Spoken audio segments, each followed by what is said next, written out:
So we are reflecting on James's reign at the Centum Group helm. For the last 10 years, you've had the privilege of working, you know, hand in hand with him, if I may say so. How was it to work with James Mworia so closely?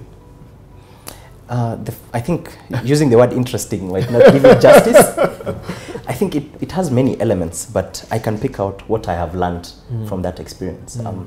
One, I learned that excellence is not too much to ask of anyone, because that is what he expects on a daily basis.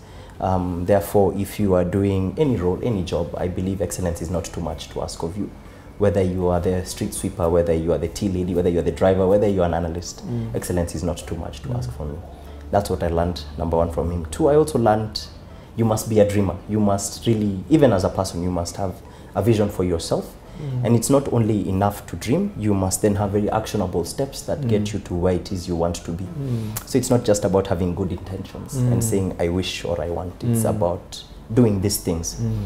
And then finally, I have also learned from James to have a very deep belief in yourself.